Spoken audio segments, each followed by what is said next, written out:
Eli and Elkanah both had family problems. Eli's problem was his 2 sons. Elkanah's family problem was his 2 wives. Now Eli was of the tribe of Levi. He was a priest. He was living in the town called Shiloh and is the priest in charge of the house of God. But his 2 sons were not good. They were not honest, not honorable. They would take the food that the people brought for the sacrifices. And on top of all that, these 2 sons, Phinehas and Hophni, they slept with the women who worked there around the house of God. So here's the priest and his sons have run amok. He didn't do anything about it. All he did all day was sit there at the doorpost of the house of God. He had a chair, and day after day, year after year of sitting and eating all that extra meat had made him a heavy man, a large man. Elkanah, on the other hand, was nobody special. He was of the tribe of Ephraim, not of the priestly tribe. He had these 2 wives, though. The one wife, Peninnah, had a lot of children for him. In fact, it was like clockwork year after year. Here's another kid, Elkanah. Peninnah had a lot of children, whereas Hannah had none. And this just festered for Hannah, the fact that she had no children. It wasn't just a shame issue, it also was a financial security issue for her. But to have no children was a huge deal for her. It might have been easier if Peninnah had been gracious about it and gentle about it, but she wasn't. She was a bully about it. So much so that Hannah would get depressed. And it seemed like every year it came to a head when they went to the town of Shiloh for the annual sacrifices, where Eli, with his problem, was. One particular year they went up to Shiloh, they had their sacrifices. Elkanah gives the food to all the family there. It's almost like a big several-day picnic, like a week-long picnic. And he's given food to Peninnah and to Peninnah's children, and then he comes to Hannah, and here's just one mouth to feed, and he gives her seconds because he loves her. It's also sympathy food, though, because she has no children. Elkanah tried to help. He tried to comfort her. He'd say, "Oh, there, honey. Don't I mean more to you than 10 sons?" That didn't help. She appreciated the thought, but she wanted a child. One time it got so crazy for Hannah that she fell into this depression about not having a child.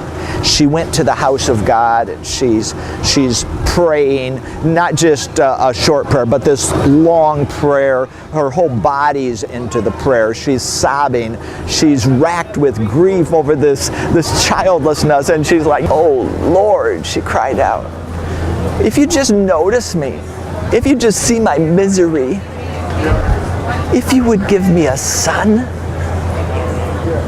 I'll give him back to you.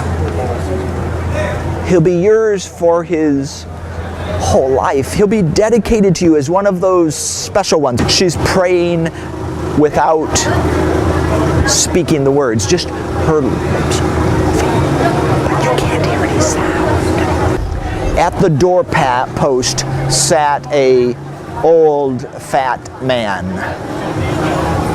Eli. He sees her lips moving. He can't hear a thing. Finally, he can take it no longer, and he says, "Woman, why don't you put your wine to one side? Drunk this early, what a disgrace. You'd be better off dumping out your wineskins." She looked up at this reproof. "Oh no, sir," she said. "I'm not drunk with either wine or beer. I'm drunk with grief. You've mistaken what's happening here. I'm broken and I'm praying to God." He said, "I understand that. Go in peace, and may God grant you your prayer."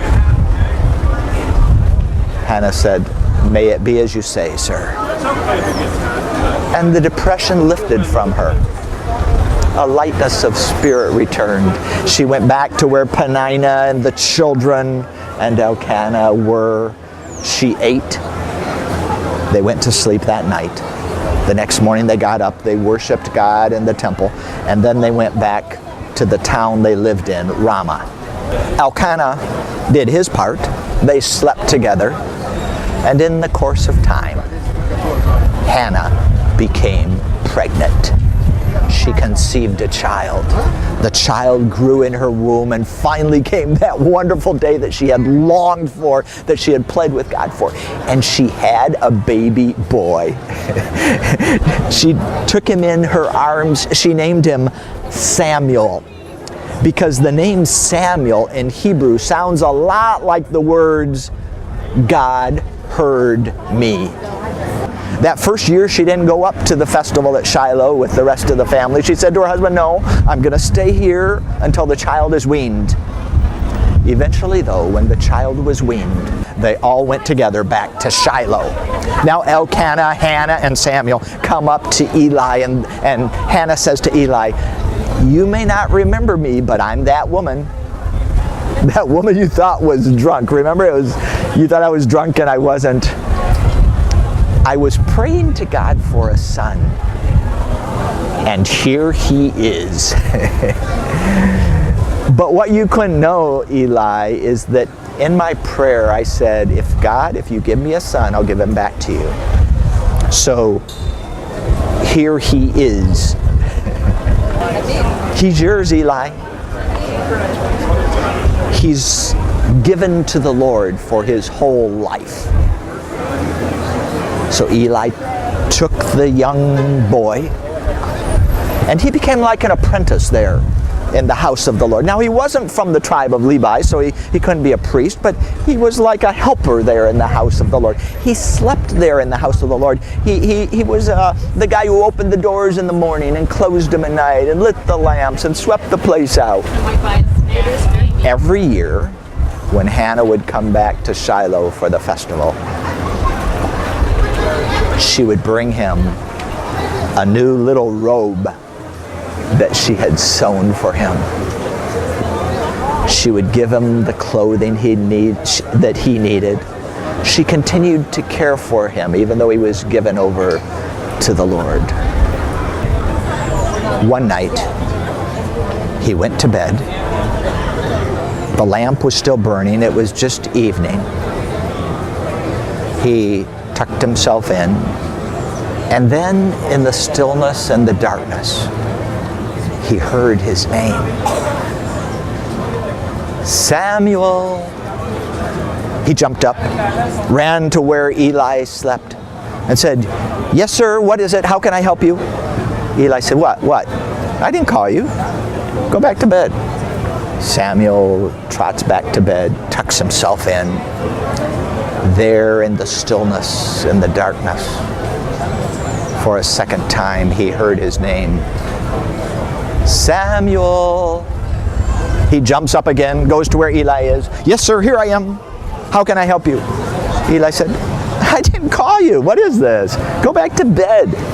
Samuel goes back to bed, tucks himself in the stillness, in the darkness. For the third time, he heard his name. Samuel. He jumps up again, goes to where Eli is. Yes, here I am, sir. How can I help you? What do you need? Eli said, I know what this is. It's been a long time since anyone's heard that voice. It's been way too long. That's the voice of the Lord himself in his house. Samuel, go back to bed.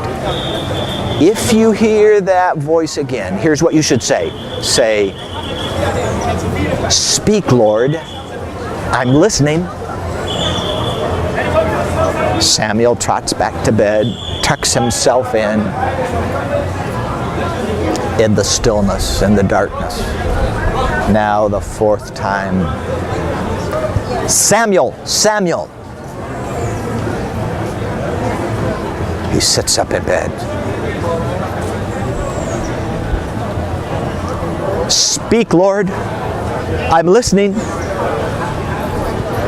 God himself spoke to that small boy.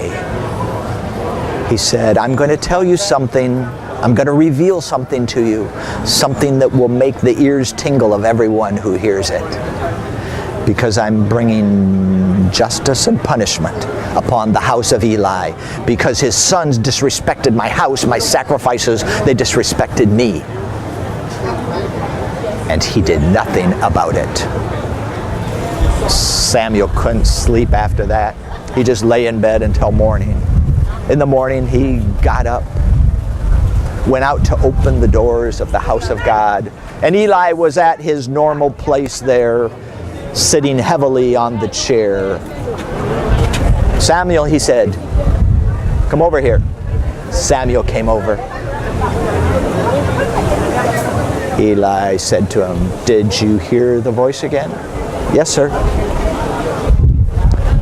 Tell me what he told you. Don't spare me any of the details. I need to know. Samuel told him. He said, yeah, the voice called again and the Lord did speak to me. Here's what he said. It's not good news for you and your family. He told him of the impending judgment upon him and his boys. Eli said, let the Lord do whatever seems right to him. Samuel grew up there in the house of the Lord. Everybody liked him. He became known as a prophet, even from a very young age, as a man who could hear when God spoke. And that's one small part of God's big story.